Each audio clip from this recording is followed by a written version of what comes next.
دہشت گردی کی ہمارے یہاں اجازت نہیں. ہمارے یہاں تو اللہ اکبر اتنا بھی احتیاط ہے, اگر کوئی سو رہا ہو تو اتنی زور سے سلام مت کرو کہ اس کی نیند میں خلل آئے. ہمارے یہاں سونے والے کو اس کی نیند کا خیال ہے, نیند کا خیال. تو جب لوگوں کی نیند کا خیال ہے تو لوگوں کی زندگی کا کتنا خیال ہوگا, لوگوں کے خاندان کا کتنا خیال ہوگا, لوگوں کی خوشیوں کا کتنا خیال ہوگا, لوگوں کے ارمانوں کا کتنا خیال ہوگا. لیکن لوگوں نے دین سمجھا نہیں, اسلام سمجھا نہیں, اسلام کے خلاف بکواس کرتے رہتے. لیکن ہماری ذمہ داری ہے کہ ہم اپنی ذمہ داری پوری کریں. تو ہم صوفیہ کے ماننے والے دہشت گردی کی اور دہشت گردوں کی مخالفت ہم نے ہمیشہ کی ہے. لیکن ایک بات میں آپ کے سامنے رکھنا چاہتا ہوں, رسول اللہ کی آمد کے بعد دنیا میں جتنے بھی دہشت گرد بعد میں پیدا ہوئے وہ لوگ چھوٹے درجے کے دہشت گرد ہیں. کیوں؟ کیونکہ ہر دہشت گرد دوسروں کے بچوں کو مارتا ہے, اپنے بچوں کو نہیں مارتا, بلکہ دوسروں کے بچوں کو بھی وہ مارتا ہے تو اپنے بچوں کی خوشی کے لیے مارتا ہے نا, یہی ہے. لیکن جب رسول اللہ صلی اللہ علیہ وآلہ وسلم کی میلاد نہیں ہوئی تھی تو اس وقت دنیا اتنی بڑی دہشت گرد تھی کہ لوگ اپنے بچیوں کو اپنے ہاتھوں سے زندہ دفن کرتے ہیں. آج کتنا بھی بڑا دہشت گرد ہو اپنا بچہ نہیں مارے گا, مگر حضور کی آمد سے پہلے لوگ اپنے بچوں کو دفن کرتے تھے, بیٹیوں کو زندہ دفن کیا.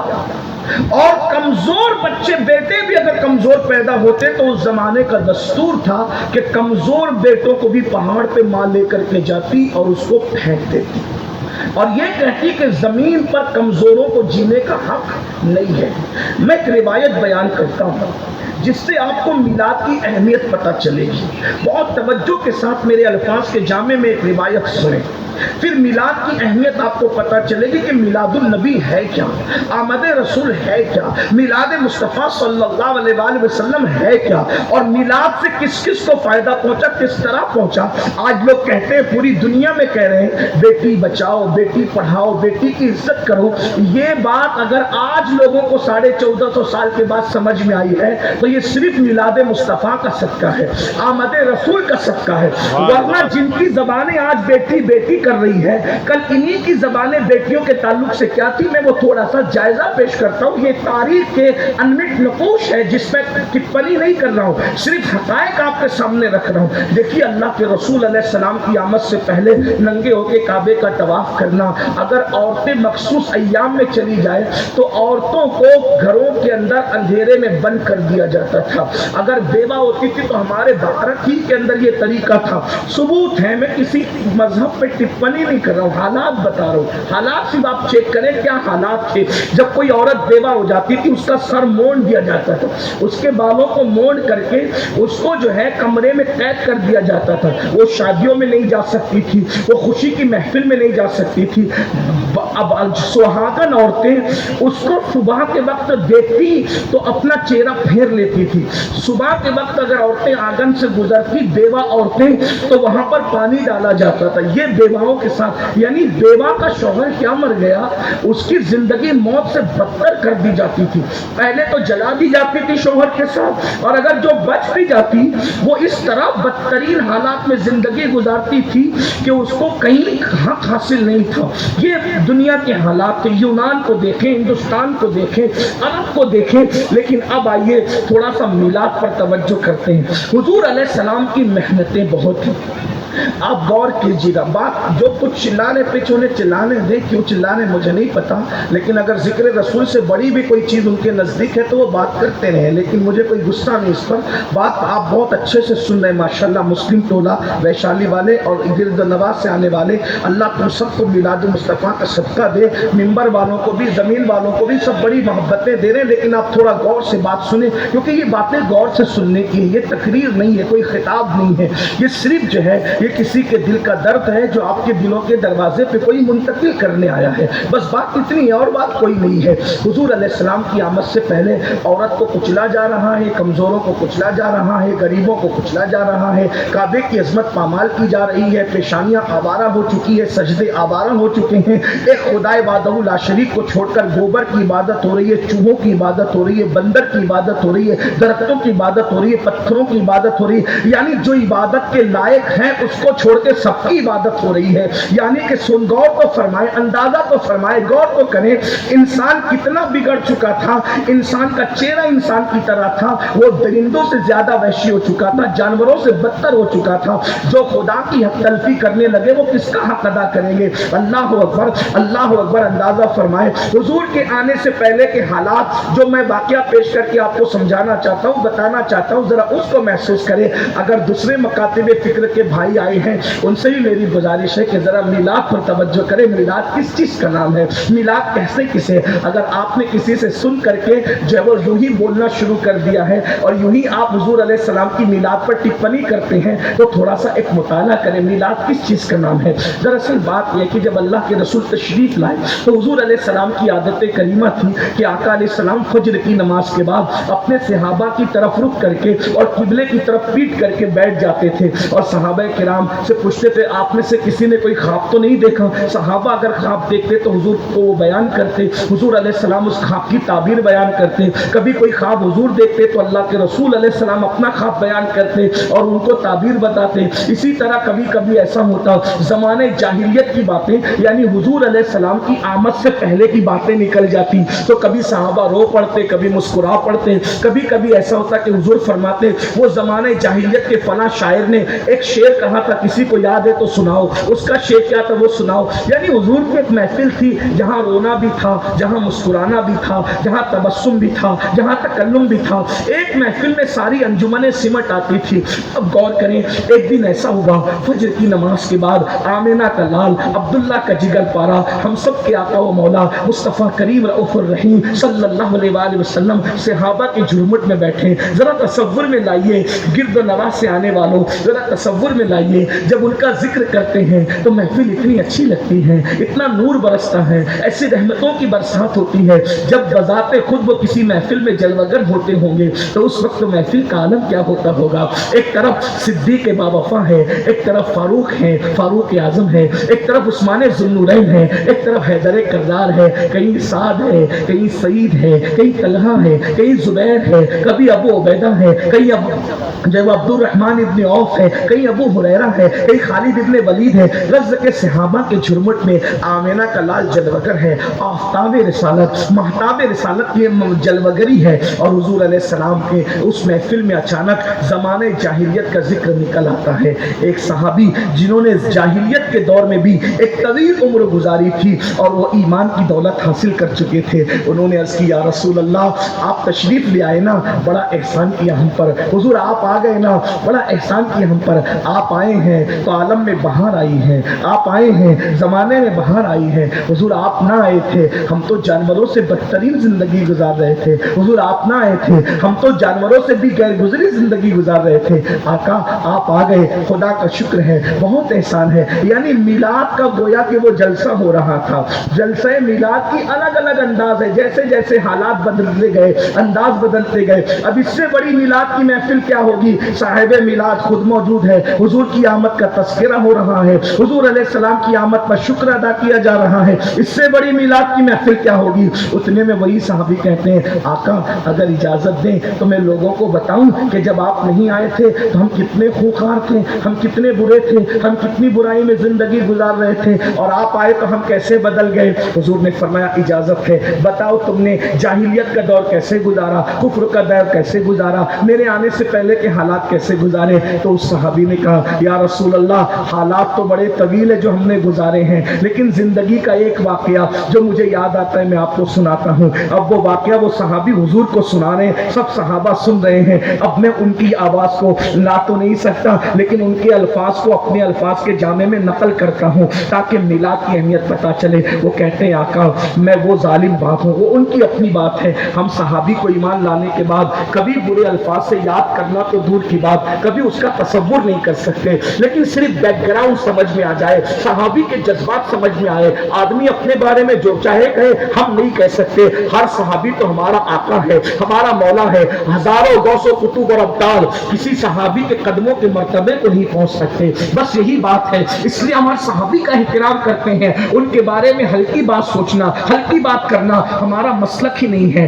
جیسے ہم ہر نبی کی تعظیم کرتے ہیں, ہر صحابی کی تعظیم کرتے ہیں, ہر اہل بیت کی تعظیم کرتے ہیں, ہر ولی کی تعظیم کرتے ہیں. بھائی جو ہمارا مسلک ہی مکمل ادب ہے, اہل سنت کا ہے بیڑا پار, اصحاب حضور نجم ہے اور ناؤ ہے, اطرت رسول اللہ کی. ہمارا تو حال یہ ہے کہ خدا نے دو ہاتھ ہمیں اس لیے عطا فرمائے ہیں, ایک ہاتھ میں صحابہ کا دامن ہے اور ایک ہاتھ میں اہل البیت کا دامن ہے. لیکن صرف وہ حالات سمجھ میں آ جائے, وہ اپنے بارے میں جو کہہ رہے ہیں اپنے الفاظ کے جامع میں, وہ کہتے ہیں آقا ہم اتنا ظلم کرتے تھے یا رسول اللہ. میں وہ باپ ہوں کہ جس نے اپنے ہاتھوں سے اپنی 4 بیٹیوں کو, ایک روایت کے مطابق 5 بیٹیوں کو, ایک روایت کے مطابق 7 بیٹیوں کو, بہرحال جو بھی ہے, لیکن میں یہاں 4 کا تذکرہ کر دوں یا رسول اللہ, میں نے اپنے ہاتھوں سے اپنی 4 بیٹیوں کو زندہ دفن کیا ہے. تم بھی بیٹیوں کے باپ ہو. الحمدللہ میرے گھر میں بھی سیدہ کی 2 کنیزیں موجود ہیں. اللہ اللہ, اندازہ کریں بیٹوں سے زیادہ آج مسلمانوں کو بیٹیوں سے پیار ہے. آئیے میں آپ کو بتاؤں اس کی وجہ کیا ہے. اس کی وجہ صرف میلاد النبی ہے. اگر مائیں اور بہنیں میری گفتگو سن رہی ہیں تو وہ بھی بڑی توجہ سے سنیں. ارے یہ ٹی وی چینلوں پہ بیٹھ کر اسلام کے خلاف بکواس کرنے والوں کے بہکاوے میں آنے کی ضرورت نہیں ہے. دنیا نے تو تمہیں کیا سلوک کیا تھا, ذرا توجہ سے سنو میری بہنوں. وہ صرف آمنہ کا لال ہے جس نے عورتوں کی عزت کو بحال کیا ہے. وہ صحابی کہتے ہیں آقا میں نے اپنے ہاتھوں سے اپنی 4 بیٹیوں کو زندہ دفن کیا ہے, لیکن 4تھی بیٹی کی دفن کی داستانی کچھ اور ہے. اللہ اکبر. اب میرے الفاظ کے جامع میں تھوڑی دیر کے لیے علامہ ارشد القادری کی تحریروں کا سہارا لے کر کے تھوڑی دیر سن لیں. وہ کہتے ہیں آقا 3 مرتبہ بیٹی کے بعد بیٹی, بیٹی کے بعد بیٹی پیدا ہوئی. 4تھی مرتبہ میری بیوی مراد سے تھی. مجھے بڑی امید تھی کہ اب کی مرتبہ 4تھی مرتبہ بیٹا ہی پیدا ہوگا. اب کی مرتبہ امید ہوتی ہے, مومن ہو یا کافر, ان پڑھ ہو یا جاہل, علم والا ہو یا بغیر علم والا, امید تو امید ہوتی ہے. اب کی مرتبہ بڑی تمنا تھی, آثار نظر آتے ہیں, اللہ نے خوشی دکھائی ہے, اب کی بار بیٹا ہوگا. میں بہت امید میں تھا. ایسے میں مجھے انتظار تھا کہ میری امیدیں یقین میں تبدیل ہوگی, میرے گھر کے آنگن میں پھول خوشیوں کے پھول مسکرائیں گے. میں اسی انتظار میں تھا. اچانک مجھے بہت مجبوری کے تحت ایک لمبے سفر پہ جانا پڑا. ظاہر سی بات ہے اس دور کا سفر ٹرینوں کا سفر تو نہیں تھا, پلینوں کا سفر تو نہیں تھا. مثال کے طور پہ آج کتنی دنیا سمٹ گئی ہے. میں صبح کو میں کلیر شریف سے چلا ہوں اور شام ہونے سے پہلے میں پٹنہ پہنچ گیا ہوں. اتنی دنیا سمٹ گئی. اگر میں کلیر شریف کا پروگرام کر کے ویشالی آتا تو شاید 1 مہینہ گزر جاتا اور میں پہنچ پاتا, لیکن دنیا سمٹ گئی ہے. تو اس دور میں جو سفر ہوتے تھے 2 3 دن کے نہیں ہوتے تھے, مہینوں کے ہوتے تھے, سالوں کے ہوتے تھے. وہ کہتے ہیں یا رسول اللہ اچانک لمبا سفر درپیش تھا تو میں نے اپنی بیوی کو بلایا, اور بیوی کو بلا کر اب دیکھو وہ صحابی کے الفاظ میں اپنے الفاظ کے جامع میں سمیٹ کر پیش کر رہا ہوں. تصورات کی دنیا میں کھو جائیے. حضور کی محفل میں صحابی کا بیان. کہتے ہیں آقا جب میں سفر پہ جانے لگا تو میں نے اپنی بیوی کو بلایا اور بیوی کو بلا کر کہا دیکھو اگر بیٹا پیدا ہو اس کی نگہداشت کرنا, اس کا خیال کرنا, اس کی پرورش کرنا, لیکن ہاں اگر پہلے کی طرح بیٹی پیدا ہو تو پھر تم اس کو زندہ مت رکھنا, بلکہ جیسے میں نے قبر کھود کر کے اس کو دفن کر دیا تھا 3 بیٹیوں کو, ویسے 4تھی کو بھی تم دفن کر دینا.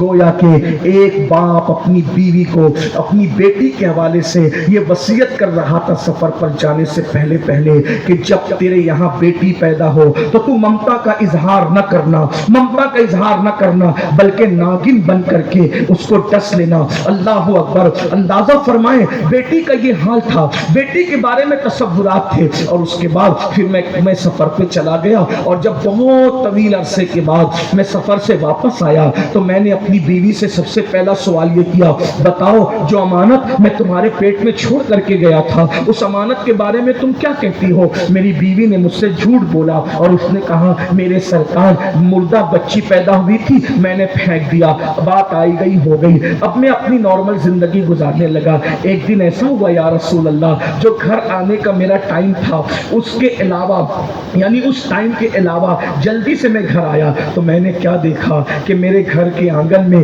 میری بیوی ایک ننھی سی 4 سال کی بچی کے ساتھ کھیل رہی ہے۔ وہ بچی کی شکل ہو بہو میری طرح تھی، وہ میری ہم شکل تھی اور میری بیوی کو وہ ماں کہہ کہہ کے پکارتی تھی۔ میں نے پہلی مرتبہ اپنے گھر کے آنگن میں کوئی بیٹی دیکھی تھی، اس لیے کہ ہمارے یہاں بیٹی کا کیا تصور تھا، بیٹی کا مطلب شیطنت، بیٹی کا مطلب بے برکتی، بیٹی کا مطلب نحوست، بیٹی کا مطلب تباہی، بیٹی کا مطلب بربادی۔ ہم بیٹی کو یہ سب کچھ سمجھتے تھے، شیطان کا دوسرا روپ ہم بیٹی کو سمجھتے تھے، بے برکتی کا سبب ہم بیٹی کو سمجھتے تھے، نحوست کا سبب ہم بیٹی کو سمجھتے تھے۔ میں نے 4 سال کی اپنی ہمشبی بیٹی کو اپنے آنگن میں دیکھ کر کے گرجدار آواز میں پوچھا کون ہے یہ بچی؟ تو میری بیوی میرے قدموں میں گر گئی اور قدم پکڑ کر کہنے لگی میرے سرتاج آپ پوچھتے ہیں بچی کون ہے؟ دراصل میں نے آپ سے جھوٹ بولا تھا، بات یہ ہے یہ میری اور تمہاری محبتوں کی نشانی ہے، یہ میری اور تمہارے پیار کی نشانی ہے۔ 4 بیٹیاں ہو گئی ہے،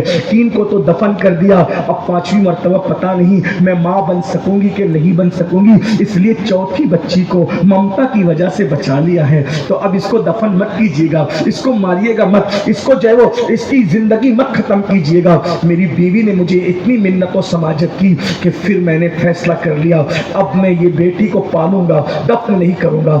لیکن ماحول معاشرہ اتنا ظالم تھا کہ ہم بیٹی کو برداشت نہیں کر سکتے تھے، اس لیے کہ بیٹی بڑی ہوگی، شادی ہوگی، کوئی داماد بنے گا، وہ ہمیں دبائے گا، اس لیے ہم بیٹیوں کو دفن برداشت نہیں کر سکتے تھے۔ میں نے بیوی کو کہا ٹھیک ہے میں وعدہ کرتا ہوں ہم اسے پالیں گے، اور پھر اس کے بعد بیٹی میری بیٹی میں نے اس کے ساتھ محبت کی ایکٹنگ شروع کی، محبت کا ایک گویا کے دوہرا معیار اور گویا کے ظاہری طور پہ محبت میں نے شروع کی، مگر بیٹی کی خصوصیت یہ ہوتی ہے کہ بیٹی ماں سے زیادہ سب سے زیادہ اگر کسی سے پیار کرتی ہے تو وہ اپنے باپ سے پیار کرتی ہے۔ میری بیٹی جب سوتی تھی تو میری باہوں میں سوتی تھی، میرے بغیر وہ رہتی نہیں تھی، وہ مجھے ابا کہہ کے پکارتی تھی تو بہت پیار کا سمندر اس کے اندر ٹھاٹھے مارتا تھا، لیکن مجھے وہ بری لگتی تھی۔ میں انتظار میں تھا کہ کبھی موقع ملے تو میں اس نحوست کو، اس بے برکتی کو زندہ دفن کر دوں گا۔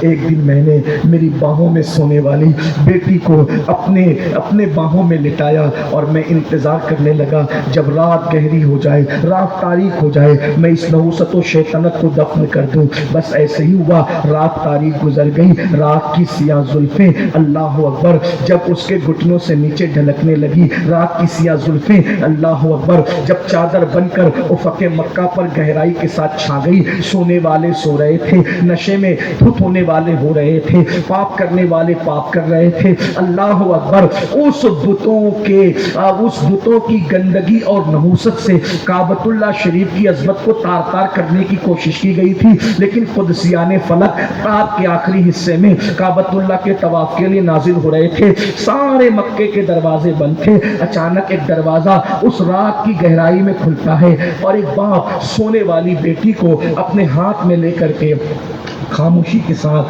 باہر نکلتا ہے، بیوی کی آنکھوں سے بچا کر، اس کی نیند کا فائدہ اٹھا کر۔ غور کریں ایک باپ کے ہاتھ میں ایک 4 ساڑھے 4 سال کی بچی ہے اور وہ لے کر کے باہر نکلتا ہے، جیسے ہی وہ اپنی بیٹی کو لے کر باہر نکلتا ہے، سوچئے اس طرح سے تو آج بھی کئی باپ لے کر کے باہر نکلتے ہیں، لیکن حضور کی میلاد کے پہلے کے باپ کے اس طرح نکلنے میں اور آج کے باپ کے اس طرح نکلنے میں آپ نے کوئی فرق محسوس کیا ہے؟ فرق یہ ہے کسی بھی مذہب کا باپ ہو، کسی بھی مسلک کا باپ ہو، آج جب بیٹی کو ایسے لے کر کے نکلتا ہے تو یقیناً اس کی بیٹی بیمار ہوتی ہے اور وہ دوا خانے کی طرف دوڑتا ہے اور کہتا ہے ڈاکٹر میری پوری پونجی لے لے مگر میری بچی کو بچا لے۔ یہ میلاد کے بعد کے جذبات ہے، ہر مسلک کا باپ، ہر مذہب کا باپ، اور اس سے پہلے ایک باپ نکل رہے ہاتھ میں بیٹی کو لے کے تو زندہ دفن کرنے کے لیے، اور اس کے بعد وہ باپ کہتا ہے یا رسول اللہ اللہ جب میں جلدی جلدی چلنے لگا تو میرا پیر ایک پتھر سے ٹکرایا، میں زمین پہ گر گیا۔ جب زمین پہ گرا ہوں تو میری بچی دور گری ہے، میں گرا ہوں، لیکن اس بچی کی نیند اس ٹھوکر کی وجہ سے زمین پہ گرنے سے کھل گئی۔ میں اٹھا، جلدی سے میں نے اٹھا، سنبھلا، اور اس سے پہلے کہ میری بیوی کو خبر ہو اور وہ دوڑتی ہوئی آئے اس بچی کو بچا لے، میں نے بچی کو اٹھایا تو بچی جاگ چکی تھی۔ وہ رو کر کہتی تھی، بابا تمہیں کہیں چوٹ تو نہیں آئی؟ بابا تمہیں کہیں، بیٹی تو بیٹی تھی نا، بابا تمہیں کہیں چوٹ تو نہیں آئی؟ اللہ اکبر! آقا اس کے اس معصومانہ جملے پر بھی میرا دل نہیں پگھلا۔ میں نے کہا چلو، اس بچی نے کہا آپ مجھے اندھیرے میں کہاں لے جا رہے ہیں؟ میں نے کہا چلو۔ جب وہ چلنے کے لیے تیار نہ ہوئی اور اس نے اپنی ماں کو پکارا تو یا رسول اللہ میں نے اس کو گھسیٹنا شروع کیا، پہلے ہاتھ پکڑ کے گھسیٹا۔ جب اس نے کہا میں نہیں آؤں گی، امی کہاں ہے؟ اندھیرے میں مجھے ڈر لگتا ہے، بابا آپ مجھے کہاں لے جا رہے ہیں؟ یا رسول اللہ شیطان مجھ پر اتنا غالب تھا کہ جب ہاتھ پکڑ کر میری بیٹی میرے ساتھ چلنے کے لیے تیار نہ ہوئی تو اس وقت میں نے اس کے بالوں کو پکڑا اور بالوں کے ذریعے سے گھسیٹ کر کے میں اس کو وہاں لے جانے لگا۔ مکے کے لوگ جہاں اپنی بچیوں کو زندہ دفن کرتے تھے، یا رسول اللہ وہ مجھ سے بار بار کہتی تھی بابا مجھ سے قصور کیا ہوا ہے، مجھ سے غلطی کیا ہوئی ہے، آخر محبت نفرتوں میں کیوں بدل گئی ہے؟ وہ باہوں میں سلانے والا باپ آخر مجھے لے کر کہاں جا رہا ہے؟ یا رسول اللہ میں نے کہا ظالم، تیرا باپ تجھ سے کبھی پیار نہیں کرتا تھا، تو نے مجھے باپ مانا تھا لیکن میں نے تجھے کبھی بیٹی نہیں مانا تھا۔ بالآخر یا رسول اللہ المختصر گھسیٹتے ہوئے میں وہاں لے گیا جہاں کعبۃ اللہ کے سامنے آج بھی ایک قبرستان ہے۔ حج کو جاؤ، عمرہ کو جاؤ تو جاؤ اور جا کر کے ننھی ننھی قبروں کو دیکھ کر اندازہ کرو کہ میلاد کے پہلے کے حالات کیا تھے۔ میلاد کو سمجھتے کیا ہو ظالمو؟ اللہ اکبر، اللہ اکبر۔ میں وہاں لے کر کے پہنچا اور جلدی جلدی سے میں گڑھا کھودنے لگا تاکہ شیطنت کو، نحوست کو، بے برکتی کو، بیٹی کو دفن کر دوں۔ جیسے میں قبر کھود رہا تھا اور میرے کپڑوں پہ مٹی لگ رہی تھی، میری بچی روتی جاتی تھی اور کہتی تھی بابا آپ کے کپڑے گندے ہو رہے ہیں، اور اپنے ہاتھوں سے میرے بدن پہ لگنے والی مٹی کو صاف کر رہی تھی۔ یا رسول اللہ وہ میرے کپڑوں پر مٹی کا داغ دیکھنا نہیں چاہتی تھی، لیکن میں اس کے خون سے ہمیشہ کے لیے اپنی روح کو اس کے خون کے دھبوں سے رنگین کرنے جا رہا تھا۔ بالآخر میں نے قبر کھودی اور قبر کھود کر کے اس بچی نے کہا بابا آپ کیا کریں گے؟ میں نے اس کو اٹھایا اور اس گڑھے کے اندر پھینک دیا۔ پھینکنے کے بعد میں نے چاہا جلدی جلدی سے زندہ دفن کر دوں۔ اللہ اکبر! میں ادھر سے مٹی ڈالتا، وہ کہتی مجھ سے کوئی غلطی ہو تو معاف کر دے بابا، اور غلطی بتا دے، میں آج کے بعد کوئی غلطی نہیں کروں گی، لیکن آپ مجھے دفن نہ کریں۔ یا رسول اللہ چونکہ وہ بڑی ہو چکی تھی، بچیوں کو زندہ دفن کرنا تو آسان تھا، جو چند دن کی تھی، چند لمحے کی تھی، یہ 4 سال کے اوپر کی ہو چکی تھی، کبھی ادھر ہوتی کبھی ادھر ہوتی۔ میں نے سوچا یہ شیطنت کو اگر میں دفن نہ کر سکا تو پھر بہت مسائل درپیش ہوں گے، تو میں نے سوچا پہلے اس کو مار ڈالوں اور مار ڈالنے کے بعد پھر دفن کروں۔ آقا قریب میں ایک بڑا سا پتھر پڑا تھا، میں نے اٹھایا اور اٹھانے کے بعد زور سے اس کے سر پہ دے مارا، ایک چیخ نکلی اور وہ چیخ ہمیشہ کے لیے اس جنگل کے اندر خاموش ہو گئی، اور ممتا کا گلا اس طرح ایک باپ نے اپنے ہاتھوں سے گھونٹ دیا۔ یا رسول اللہ پھر جلدی جلدی میں نے اس کو دفن کیا، اور جب دفن کر کے میں لوٹ رہا تھا تو میں بہت خوش تھا، سینہ تان کے لوٹ رہا تھا۔ شیطنت دفن کر دی، نحوست دفن کر دی، بے برکتی دفن کر دی، مگر یا رسول اللہ جب میں لوٹ رہا تھا خوشی خوشی تو میرے ضمیر پہ ایک بوجھ تھا، یوں لگتا تھا جیسے صدائے باز گشت کے طور پہ اب بھی وہ جملے میرے کانوں سے ٹکرا رہے ہیں، بابا مجھ سے غلطی کیا ہو گئی؟ میرا قصور تو بتائے نا بابا، میں نے غلطی کیا کی ہے؟ یہ منظر سن کر کے حضور اتنا روئے کہ داڑھی آنسوں سے تر ہو گئی، پوری محفل میں ہچکیوں کی آواز آ گئی، اور وہ صحابی بھی روتے روتے ہچکیاں لینے لگے۔ جب انہوں نے اپنی داستان علم کو ختم کیا، حضور علیہ السلام سر نیچا کر کے رو رہے تھے۔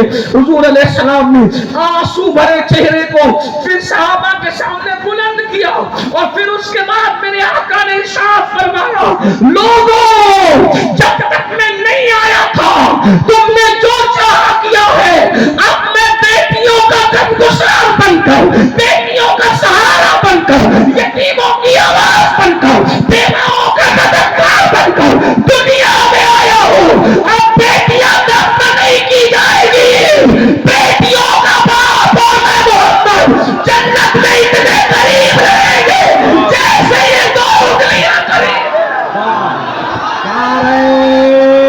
تکبیر، نعرہ رسالت، یا رسول اللہ محمد رسول کانفرنس۔ بیٹیوں کا باپ اور میں محمد، بیٹیوں کا باپ اور میں محمد جنت میں اتنے قریب رہیں گے، اتنے قریب رہیں گے جیسے یہ دو انگلیاں قریب ہے۔ اللہ کے رسول علیہ السلام فرماتے ہیں اس پر جنت واجب ہو گئی جو بیٹی کی پیدائش پر خوشی کرتا ہے، اچھا نام رکھتا ہے، اچھی تربیت کرتا ہے اور اچھے گھرانے میں اس کی شادی کر دیتا ہے۔ اللہ اکبر۔ فرمایا میں محمد بیٹیوں کا باپ بن کر کے آیا ہوں۔ یہاں تک کہا گیا اللہ اکبر جب کسی کے گھر میں بیٹی پیدا ہوتی ہے تو فرشتے اس کے گھر میں نازل ہوتے ہیں، فرشتے نازل ہوتے ہیں اور چاروں طرف سے اس کو گھیر کے کہتے ہیں اے ننھی جان سے پیدا ہونے والی ننھی جان، جب تک تو اس گھر کے اندر موجود رہے گی ہم بھی تیرے ساتھ ساتھ اس گھر میں موجود رہیں گے۔ یعنی کہ بیٹوں کے باپ کو توجہ کرنا، بیٹوں کا باپ ہونا ایک کی بات نہیں، اللہ بیٹوں کا باپ بھی سب کو بنا، اس سے نسل چلتی ہے، لیکن بیٹوں کے باپ کو برکت کے تعویذ کی ضرورت پڑ سکتی ہے۔ بیٹی ہونا وہ فضیلت ہے کہ جب تک بیٹی گھر میں تب تک رحمت کے فرشتے گھر میں رہتے ہیں۔ یہ بیٹی ہے، اللہ اکبر۔ اندازہ فرمائیں۔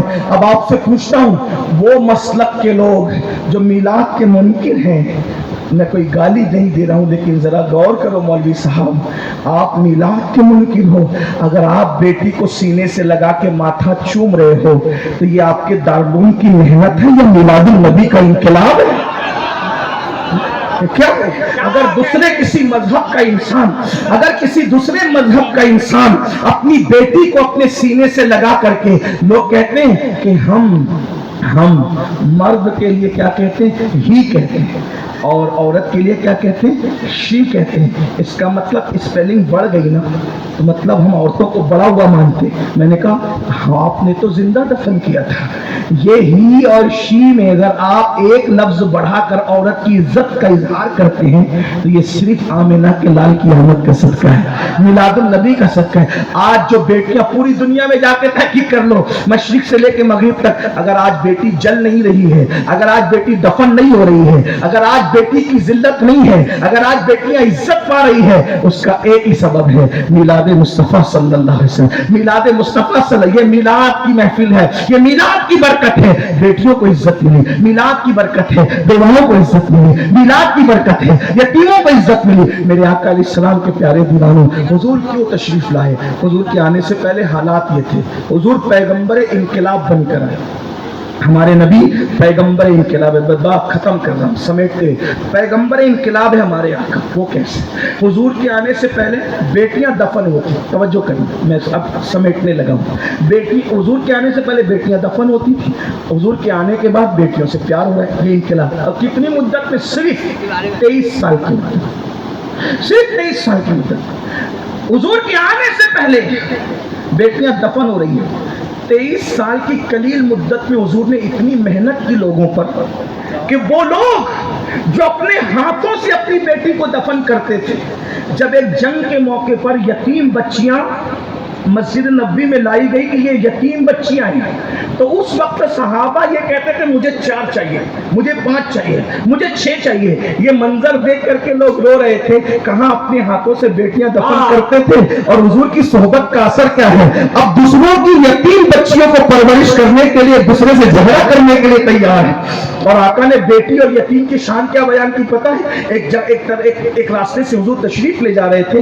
کیا دیکھا کہ وہاں سے نور نکل رہا ہے، گھر سے نور نکل رہا ہے، نور نکل رہا ہے۔ صحابہ کرام کو وہ نظر دے دی تھی حضور نے کہ نور نکلتا ہوا دیکھ لیتے تھے۔ عرض کی یا رسول اللہ اس گھر سے نور نکل رہا ہے۔ آقا فرماتے جا کے تحقیق کر لو، اس گھر میں 2 ہی کام ہو رہے ہوں گے، یا تو کسی یتیم کی پرورش ہو رہی ہوگی یا تو آج اس کے گھر میں بیٹی پیدا ہوئی ہے۔ اندازہ فرمائے یہ بیٹی کی شان ہے۔ اس لیے میں آج بھی آپ سے کہتا ہوں بیٹی کو برا مت سمجھو، بیٹی کو منحوس مت جانو، بیٹی کو برا مت جانو۔ آج کل لوگ بیٹی کو بوجھ سمجھتے ہیں، آج کل لوگ بیٹی کو برا سمجھتے ہیں، لیکن ایک بات آگے بڑھنے سے پہلے کہہ دوں، بلکہ بہنیں موجود ہوں تو یہ بھی کہہ دوں، آج دنیا اتنی ظالم ہو گئی، پھر سے ظالم ہو گئی۔ حضور کی آمد سے پہلے لوگ بیٹی کو زندہ دفن کرتے تھے، مگر اتنا تو حق دیتے تھے کہ وہ پیدا ہو جائے. توجہ کرنا، اتنا تو حق دیتے تھے کہ وہ پیدا ہو جائے، پیدا ہو. آج کے ترقی یافتہ دور میں جب اس ظالم معاشرے کو پتہ چلتا ہے کہ پیٹ میں بیٹی ہے تو ڈاکٹر کو رشوت دے کر اور زیادہ پیسے دے کر پٹا پھسلا کر ماں کے پیٹ میں ہی اس بچی کو قتل کر دیتے ہیں، چمچوں سے، چھریوں سے. مکے کے کافر بیٹی کو کم سے کم قبر میں تو دفن کرتے تھے، لیکن آج کے ظالم ٹکڑے ٹکڑے کر کے گٹروں میں بہا دیتے ہیں. اپنی اولاد کو پیٹ سے گرانے والوں، اولاد کے قاتلوں، سن لو، اللہ کے رسول نے فرمایا تم پر جنت کی خوشبو بھی حرام ہے. جو ماں کے پیٹ سے بچوں کو گراتے ہیں غربت کے خوف سے، جہیز کے خوف سے، شادی کی مہنگائی کی بنیاد پر، آقا ارشاد فرماتے ہیں کہ یہ بچے جن کو ماں کے پیٹ سے گرایا جا رہا ہے قیامت کے دن بغیر سر کے اٹھیں گے اور اللہ کی عدالت میں عرض کریں گے مولا ان ماں باپ سے، ظالم سے پوچھ کہ ہم نے کیا غلطی کی تھی جس کی سزا دی گئی کہ ہمیں دنیا میں آنے سے پہلے قتل کر دیا گیا. بچے چند وجوہات کی بنیاد پہ قتل ہو رہے ہیں. نمبر 1، یا تو بیٹیاں اس لیے قتل ہو رہی ہیں کہ شادی کیسے کریں گے، وجہ تم ہو، میلاد منانے والوں تم ہو، کیونکہ تم نے شادیوں کو اتنا مہنگا کر دیا ہے کہ آج ان شادیوں کی بنیاد پہ بچیاں قتل ہو رہی ہیں. ان کے قتل کے ذمہ دار تم ہو. اور بڑی معذرت کے ساتھ ہو گرے حمد سے تھوڑا سا گلا بھی سن لے، میلاد کی یہ محفل منانا شاید تمہیں کام نہ آئے. معاف کرنا، معاف کر دینا، اور معاف نہیں کر سکتے تو مجھ سے بات کر لینا، میں بات کرنے کے لیے. کیوں کام نہ ہے پتہ ہے؟ کیونکہ تم رسول اللہ کی محنتوں کو ضائع کرنے کے لیے کھڑے ہوئے. حضور علیہ السلام نے محنت کی تھی، کیوں محنت کی؟ اب کتنی محنت کی تھی بتاؤ؟ حضور کی محنت کتنی تھی؟ رسول اللہ کے عاشق بن کے حضور کی محنت کو ضائع کرنے کھڑے ہوئے ہو. تو پھیلے سے عاشقوں پر حضور کی محنت کا اندازہ نہیں. ارے باپ کلکتہ جا کے، دلی جا کے، سعودی جا کر اگر مال کما کر کے لاتا ہے پھر بیٹا کہتا ہے میرے باپ کا ماتھے کا پسینہ پیر تک آیا ہے، تب کہیں جا کر کے یہ گلشن سجا ہے. تجھے باپ کے پسینے کا اتنا خیال ہے، رسول اللہ کے خون کا تجھے خیال نہیں؟ ارے تیرا گلشن باپ کے پسینے پر سجا ہے، لیکن یہ دین کا گلشن رسول اللہ کا خون، ماتھے کا خون نالین میں آیا تھا، نالین میں آیا تھا، تب یہ گلشن سجا ہے. تمہیں احساس نہیں؟ ام المومنین سیدہ عائشہ صدیقہ نے پوچھا تھا یا رسول اللہ صلی اللہ علیہ وآلہ وسلم آپ کی زندگی کا سب سے مشکل دن کون سا ہے؟ تھوڑا محسوس کر لیں، محسوس کر لیں. میلاد منانے والوں تم بیٹیوں کے قاتل ہو، تم بیٹیوں کے قاتل ہو، تم سب قاتل ہو. آج تم شادی کے نام پر 2-2, 3-3 لاکھ کا مطالبہ کرتے ہو. تمہاری دینداریاں کہاں جاتی ہے؟ اصلاح معاشرہ کا جلسہ تم رکھتے ہو، اصلاح معاشرہ کے جلسے میں تم آتے ہو، اپنے گھر کی شادی کے موقع پہ تمہارے اصلاح معاشرہ کے جذبات کہاں جاتے ہو؟ بتاؤ. داڑیاں رکھتے ہو، عمرے کرتے ہو، حج کرتے ہو، اور یہ ظلم کر رہے ہو. آج تمہیں یہ درد ہے، مقرر آتا ہے تو اس کے کان میں پھونکتے ہو مسلمانوں کی بچیاں غیروں کے ساتھ بھاگ رہی. ذمہ دار کون ہے؟ تم ہو. جب تم غریبوں کی بچیوں کے ساتھ شادیاں نہیں کرتے، تم نے اتنا مہنگا کر رکھا ہے. بہار، بنگال، یوپی میں لڑکے والے ظلم کر رہے ہیں، کشمیر میں لڑکی والے ظلم کر رہے ہیں، پورا ملک جل رہا ہے. کوئی ہے ایسا جو یہ سوچ سکے کہ میرے نبی نے بیٹی کی آبرو بچانے کے لیے محنت کتنی کی تھی؟ اس محنت کو 2-3 جملے میں سن لیں، دل پہ نقش کر لیں. ام المومنین سیدہ عائشہ پاک نے پوچھا آقا آپ کی زندگی کا سب سے مشکل ترین دن کون سا ہے؟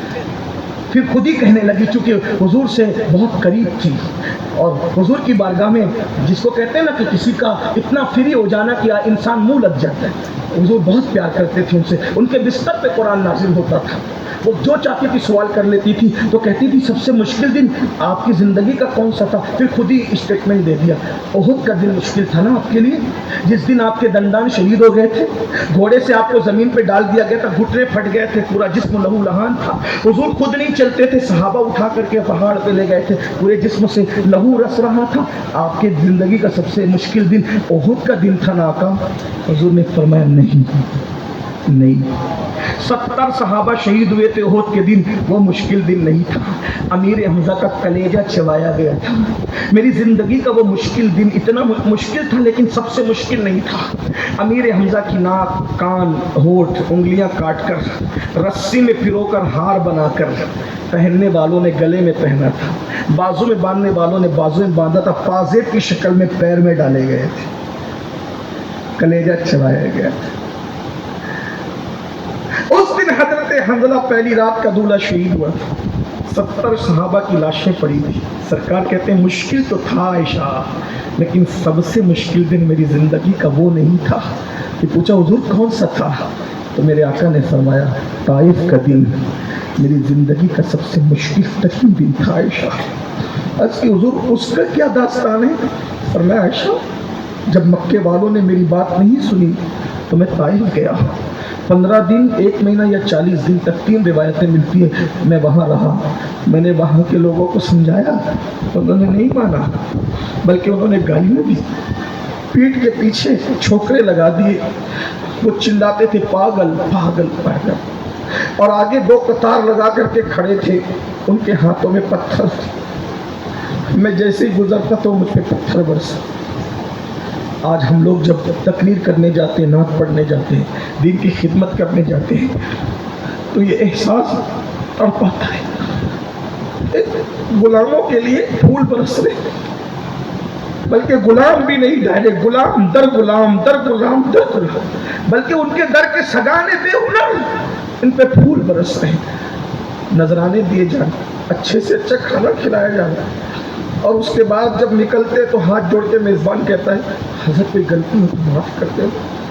یہ ہم لوگوں کے لیے ہے جبکہ ہم دین کی خدمت نہیں کر پا رہے، لیکن اپنے رسول کے لیے کیا ہوا مسلمانوں، میری قوم کے جوانوں کیا ہوا؟ آقا فرماتے 2 قطار لگا کر کے وہ کھڑے تھے اور مجھ پہ پتھر مار رہے تھے.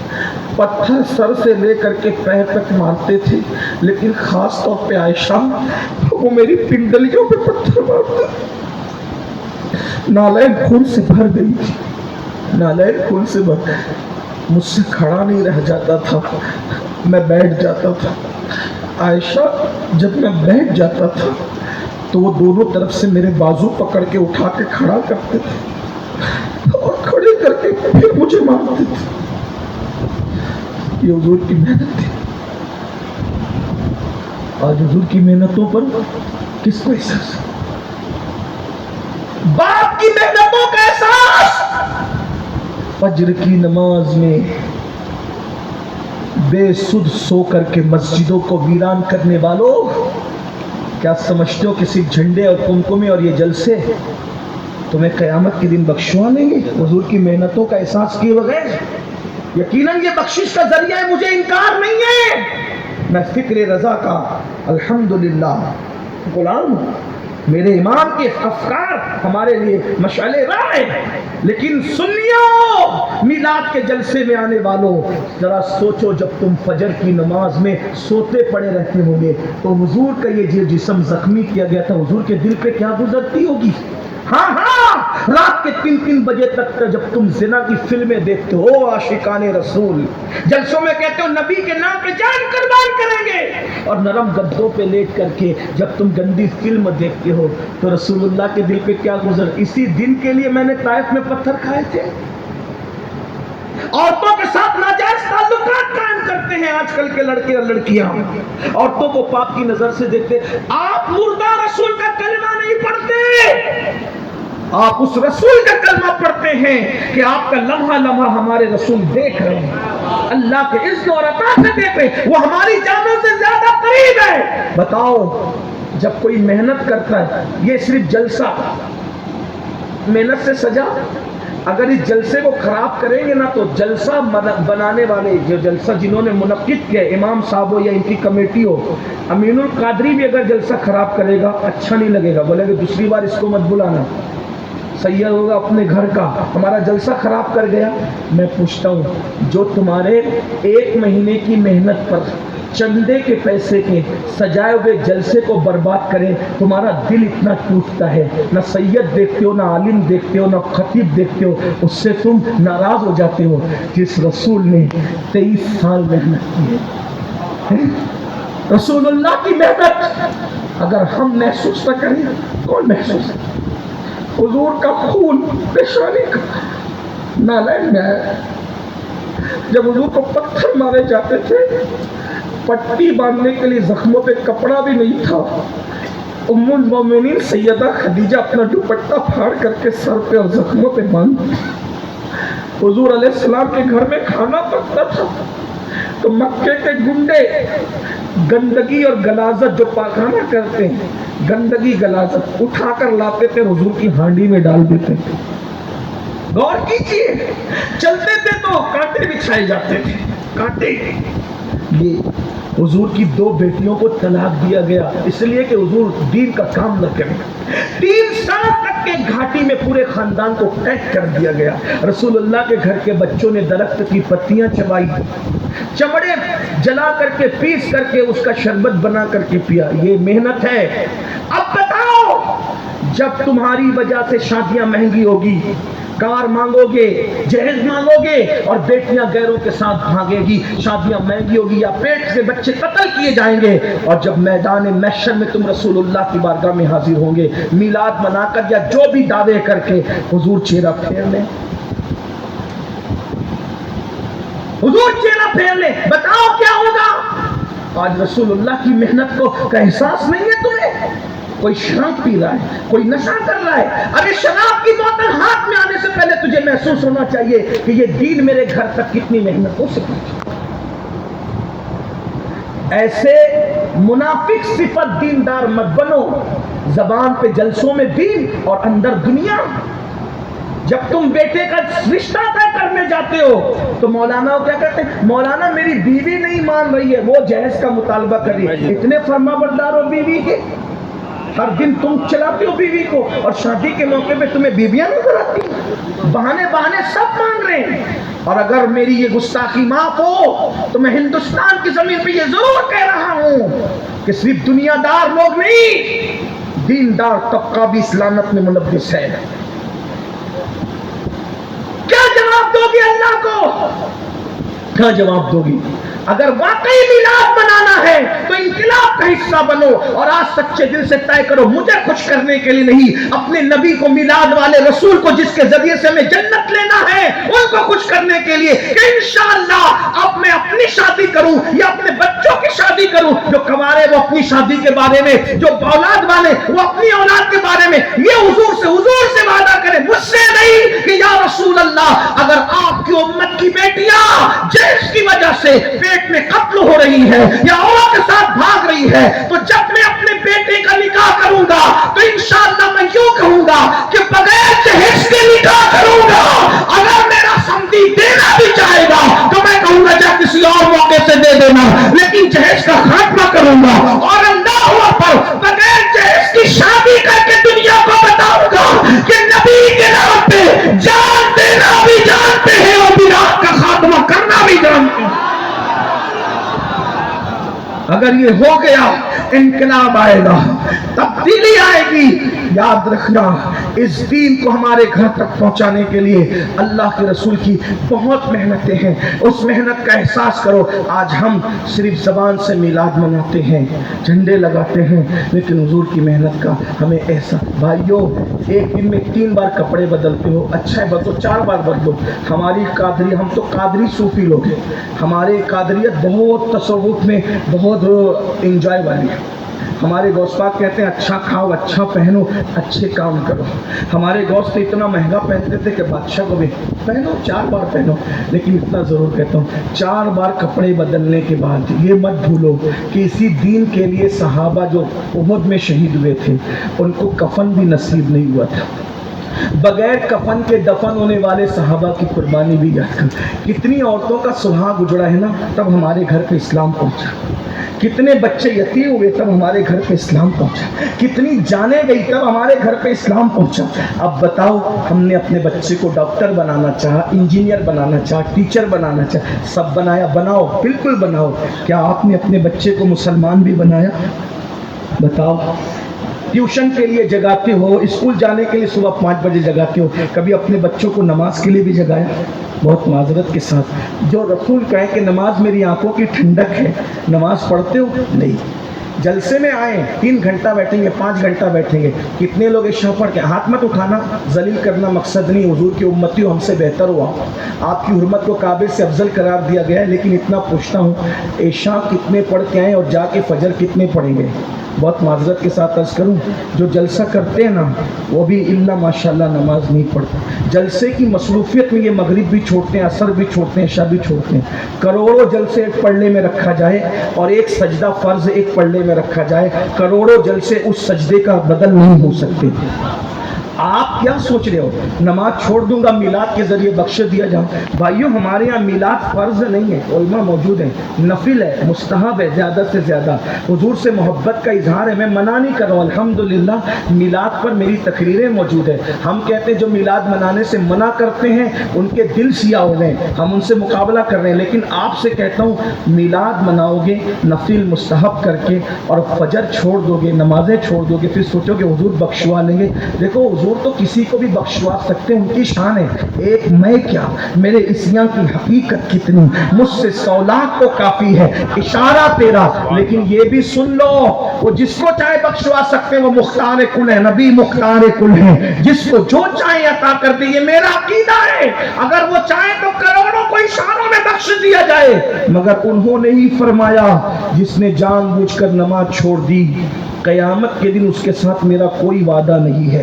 میں محمد اس سے بیزار ہوں، وہ میرے ذمے سے باہر ہو گیا ہے. کہاں گئی نماز؟ نماز کہاں گئی؟ جس دن میلاد کا جلوس نکالتے اس دن بھی فجر نہیں پڑھتے. حضور کے دل پہ کیا گزرتی، اللہ کے رسول کے دل پہ کیا گزرتی ہوگی؟ پھر کہتا ہوں منافق نہ بنو، اگر عاشق بن رہے ہو سچے بنو. ایک حدیث سن لو، بات پوری کرتا ہوں. قوت القلوب میں شیخ ابو طالب مکی رحمۃ اللہ علیہ ایک حدیث لکھتے ہیں. میں کہوں گا تو مجرم ہوں گا، لوگ مجھ سے ناراض بھی ہوتے ہیں کیونکہ میں ایسی بات کرتا ہوں. کچھ لوگ تو یہ کہتے ہیں کہ پتہ نہیں یہ سنی ہے بھی کہ نہیں. میں نے کہا اگر قرآن حدیث بیان کرنا مشکوک کرتا ہے آپ جو چاہے ٹائٹل دے دیں. الحمدللہ میں 41 پشتوں کا پشتینی سنی ہوں، کنورٹڈ سنی نہیں. ہاں الحمدللہ 41 پشتوں کا سنی ہوں، اور جس میں سیدہ فاطمہ اور مولائے کائنات ہمارے شجرے میں نسب کے اعتبار سے سب سے اوپر ہیں. الحمدللہ الحمدللہ.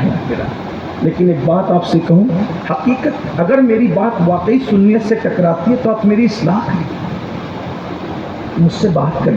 اور اگر میں واقعی سنیت کی بات کر رہا ہوں، سیدی اعلیٰ حضرت فتاوی رضویہ شریف میں مسلک نقل کرتے ہوئے لکھتے ہیں کہ مولا علی نے بے نمازی پہ کفر کا فتویٰ دیا، سیدنا فاروق اعظم نے بے نمازی پہ کفر کا فتویٰ دیا.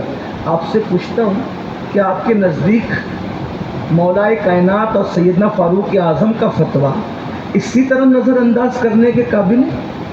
اگرچہ ہم حنفی ہونے کے اعتبار سے ہمارے اعلیٰ حضرت نے بتایا ہمیں اور ہمارے امام نے بتایا کہ ہم بے نمازی کو ڈائریکٹ کافر نہیں کہتے، فاسق کہتے ہیں. ہمارا عقیدہ یہ نہیں ہے، اس لیے کہ جو حدیثوں میں آیا ہے اس کی تعویل ہمارے امام اعظم نے کی ہے. لیکن ایک بات آپ سے کہتا ہوں، مولائے کائنات نے فتویٰ دیا بے نمازی کافر، فاروق اعظم اگر اللہ نہ کرے 1000 بار نہ کرے. اگر آپ سے پوچھتا ہوں امام اعظم کے قول کی بجائے مولائے کائنات کے قول پر قیامت کے دن فیصلہ ہوا تو کہاں جاؤ گے؟ کہاں جاؤ گے؟ میں افضل و تفضیل کی بھی بات نہیں کر رہا ہوں، امام اعظم بہرحال غلام ہے، لیکن آپ بتائیں تو صحیح، من ترک الصلاۃ متعمدا فقد کفر کا لفظی ترجمہ کیا جائے تو کیا ترجمہ کر؟ یہ متعمدا فقد، یہ فقد کہا جا رہا ہے، فقد، یہ تو احناف کی مشاہدہ قلبی ہے کہ فقد کا لفظی ترجمہ نہیں کرتے، بلکہ اس کا جو ہے وہ عرفی اور اصطلاحی ترجمہ کر کے اس کی معنویت کو بیان کر دیتے ہیں۔ لیکن اگر یہ فقط کا ترجمہ ہو جائے نا تو پھر تمہاری آنکھیں کھلیں۔ آپ کیا سمجھتے ہو؟ ہم قادری ہیں، ہم چشتی نقش بندی، سہروردی، رضوی، برکاتی، وارسی ہے، مداری۔ میں نے کہا بھیا سب بنو، سب سر آنکھوں پر، پہلے مسلمان تو بن جاؤ۔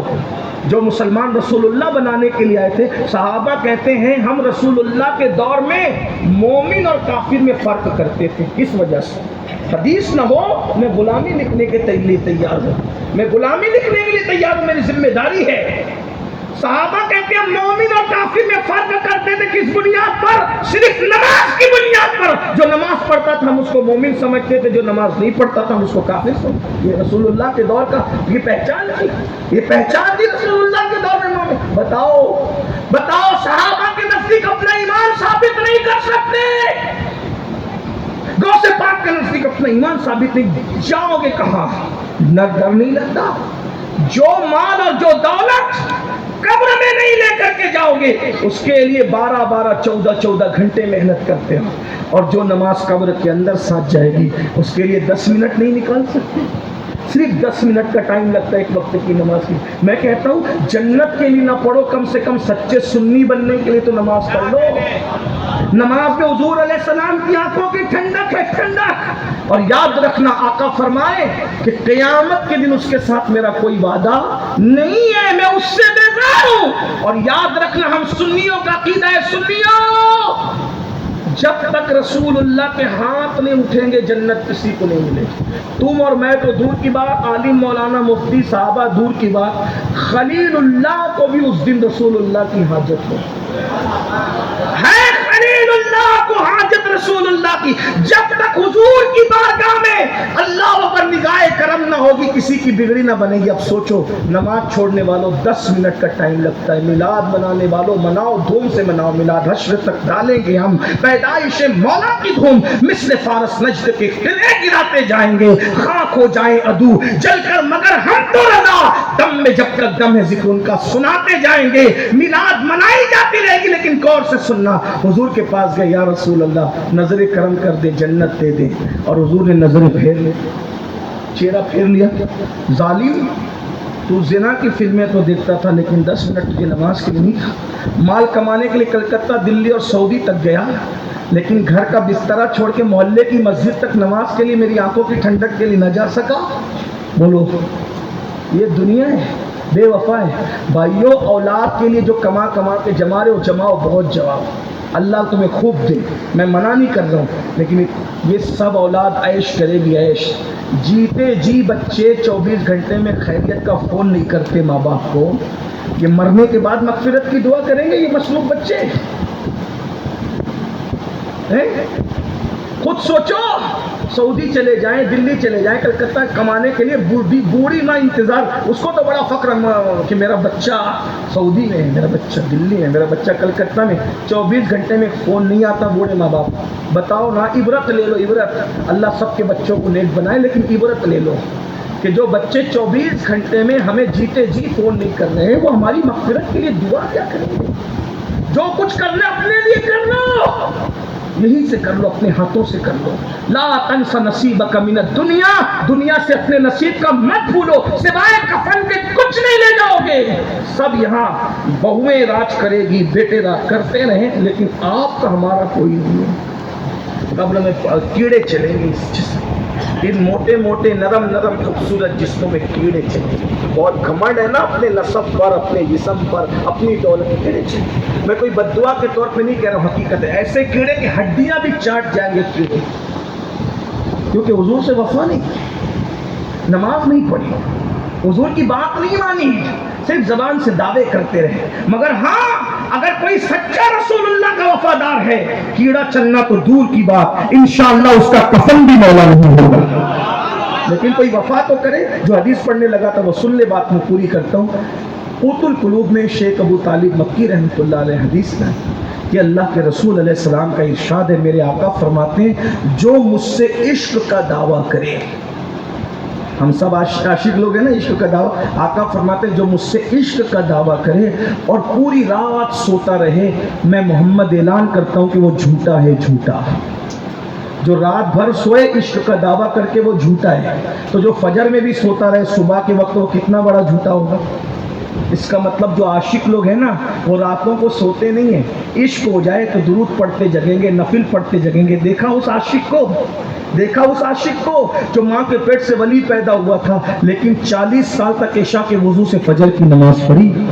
غوث پاک کو جانتے ہو کہ نہیں جانتے؟ انہیں کیا ضرورت تھی؟ ماں کے پیٹ سے ولی پیدا ہوئے تھے، لیکن عشق جتنا زیادہ ہوتا ہے آدمی عبادت اتنی ہی زیادہ کرنے لگتا ہے۔ ہم کیسے عاشق ہیں کہ 3 دن تک پاک بھی نہیں رہتے، کھڑے ہو کے پیشاب کرتے ہیں۔ ہم کیسے عاشق ہیں کہ ہفتے بھر مسجد جانے کی توفیق بھی نہیں ہوتی۔ ایک جملہ کہہ دوں، برا نہ مانو تو، جو عشق تمہیں گھر سے نکال کے مسجد تک نہیں لے جاتا، اتنا کمزور ہے تمہارا عشق۔ تو جو عشق اتنا کمزور ہو جو گھر سے مسجد تک نہ لے جا سکے، وہ عشق تمہیں کبھی جنت تک نہیں لے جا سکے۔ عشق تو وہ ہے جس نے حنظلہ کو پہلی رات کی دلہن چھڑوا کر احد کے میدان تک لایا۔ عشق تو وہ ہے جس نے امام حسین کو مدینے کا آرام چھڑوا کر کربلا تک لایا تھا۔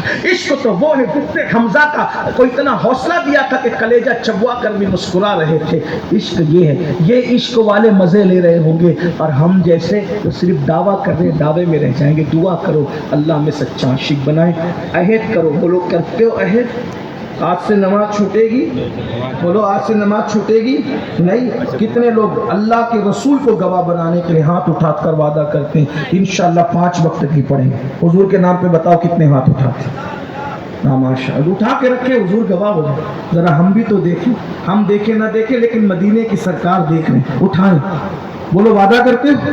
اے اللہ وعدہ کرنا تیرے محبوب کے نام پہ ان کا کام ہے، اس وعدے کی لاج رکھنا تیرے کرم پر ہے۔ اللہ سب کو نماز۔ دوسرا تھوڑا مشکل وعدہ، کتنے وہ غیر شادی شدہ لڑکے ہیں جو وعدہ کرتے ہیں کہ بغیر جہیز کے شادی کروں گا؟ ہائے ہائے، بات سبحان، اٹھا کے رکھیں۔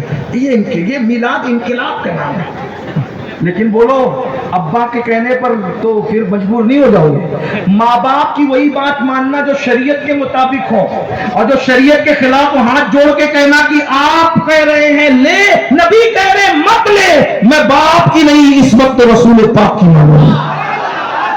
ان سے ڈرنا بھی مت، ان کو جھڑکنا بھی مت، مگر قدم پکڑ کے کہہ دینا کہ آج آپ کی نہیں، آج حضور کی مانیں گے، کیونکہ حضور حضور ہے۔ ارے جب باپ چھوڑ کے قیامت میں بھاگے گا تو اس وقت آنے میں رانا رائدہ رائدہ رائدہ رائدہ میرے ماں کہتے ہیں، ماں جب ایک لوٹے کو چھوڑے آ کہہ کے بلاتے یہ ہیں، باپ جہاں بیٹے سے بھاگے لطف وہاں فرماتے یہ ہیں، بندے کو مرکز میں تھپک کر میٹھی نیند سلاتے یہ ہیں، ٹھنڈا ٹھنڈا پینا میٹھا میٹھا، ٹھنڈا ٹھنڈا میٹھا میٹھا پیتے ہمیں پلاتے یہ ہیں، قصرے دنا تک کس کی رسائی جاتے یہ ہیں، آتے یہ جاتے یہ ہیں، آتے یہ قید و رضا سے خوش ہو خوش رہے، مجدہ رضا کا سناتے یہ ہیں۔ ابھی جوانوں نے ہاتھ اٹھائے، ذرا اٹھائے تو ایک بار، ہائے ہائے، بھولیں گے تو نہیں؟ جو غیر شادی شدہ ممبر پر ہے ذرا ان کی بھی ذمہ داری ہے، ان میں سے کون وعدہ کرتا ہے؟ ذرا اٹھائیں۔ ممبر والے بھی حضور کی امت سے الگ نہیں ہیں، تھوڑا گستاخی معاف کر دیں۔ شادی کچھ ہے غیر شادی شدہ۔ اچھا اب شادی شدہ لوگوں کا امتحان ہے، اپنے بچوں کی پوتوں کی جب شادی کریں گے تو کتنے ایسے لوگ ہیں جو حضور کی امت کی بیٹیوں کی آبرو بچانے کے لیے بغیر جہیز کے شادی کریں؟ اگر اٹھا کے رکھیں، یہی بات ہے۔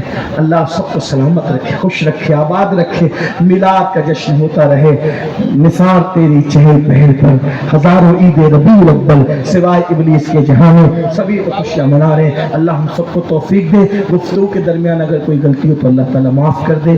استغفر اللہ ربی من کل ذنب واتوب الیہ۔ ایک گزارش، جانا نہیں، اگر حاجت ہے تو الگ بات ہے، لیکن اگر حاجت نہیں ہے تو جانا نہیں، کیونکہ ابھی آپ کے سامنے ہمارے عزیز شاعر اسلام دلبر شاہی صاحب اور بھی حمزہ صاحب کو یہ نا اور بھی جو شعراء ہیں ان کو سنے پھر جائیں.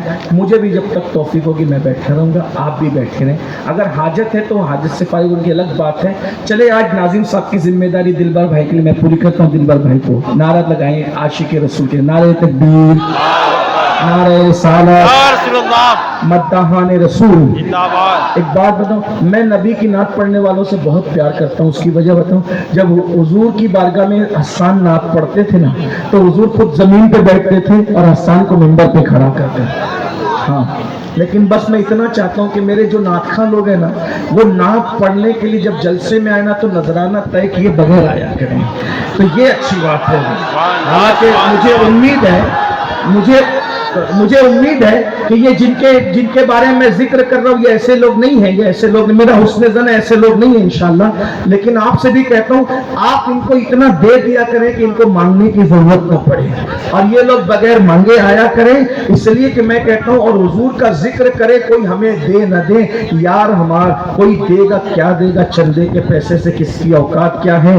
ہمارا نبی مالک کل ہے, ایک نظر اٹھا دیں گے تو دینے والا بنا دیں گے, نسلت نواز دیں گے. آتا ہے فقیروں پہ انہیں پیار کچھ ایسا, خود بھیک دے اور خود کہیں ممتا کا بھلا ہو, اور کیوں اپنی گلی میں وہ روادار صدا ہو جو بھیک لیے واہی گدا دیکھ رہا ہو.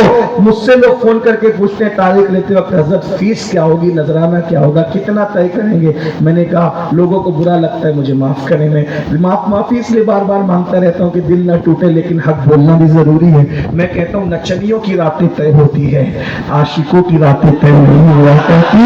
ارے کون دیتا ہے, دینے کو منہ چاہیے, دینے والا ہے سچا کمال. دلبر صاحب کو سننے میں بھی سنتا ہوں. السلام علیکم.